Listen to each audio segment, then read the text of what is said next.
En gima lit ahinya ka jonyuol yuago nyithindegi kanyo. Wadhi nyime kama apisi mar okwach kich ochako timo nonro ne duol mochung'ne nono timbe obila IPOA tok obila mochung'ne tisend obila ma Nairobi Central Samson Talam donjone IPOA ewi timbe magalagala maluoro nonro ewi tho mar Albert Ojwang.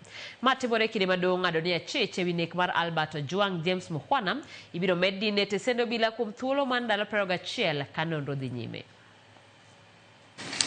Alongside my good colleague. Nonro ewi tho mar Albert Ojwang okawo yo machielo tok okil Danstan Omari dwaro mondo duol mochung'ne nono timbe obila IPOA obed thenge mar nonro madhi nyime tok yangore ne IPOA bende itudo kod weche mamoko mag mibadhi ewi nonro mar nek makamano. Ma en tok obila mochung'ne tisend obila ma Nairobi Central Samson Talam ma bende en achiel kuom achije e tho mar Albert Ojwang kwayo apisi mar okwach kich mondo non timbe IPOA tok fwenyore ni simbe mar ong'we yamo manochiwo ne IPOA ne nonro oyud ka itiyo godo e oro ote mag kwayo omenda. I am informed that it is Mr. Nduati that packed the phone and in the presence of Mr. Jibril as a witness.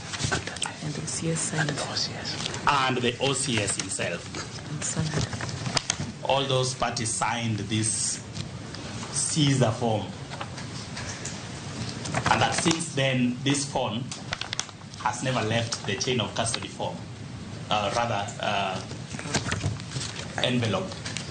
Okil Danstan Omari koro dwaro mondo IPOA thegre kod timo nonro ewi buch tho mar Ojwang. The commission, while the phone and the password was in the possession of the commission, text messages emanating from an exhibit in the possession of the commission was sent to the public.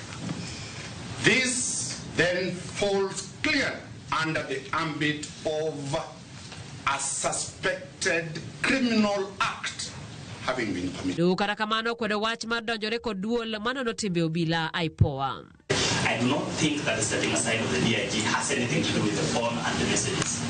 We came here prepared solely for the response in respect of whether or not some messages would have been sent from the respondent's phone while the phone was in the custody of IPOA. That's a very limited issue. As a court here, we are seized with only that or in any way interfere with the investigation. I feel the trajectory we are taking, we are getting into the investigations. I was just and I think there are bodies that are mandated, and I think I'm glad that already IPOA has written to the relevant body, agency, to conduct the investigations. Komachielo achich machielo ewi tho mar Albert Ojwang James Mukhwana idhi med dine kuom ndalo 21 mondo chiw thuolo ne medo timo nonro ewi tho mar Ojwang. So motion dated 3rd June 2025 succeeds in toto.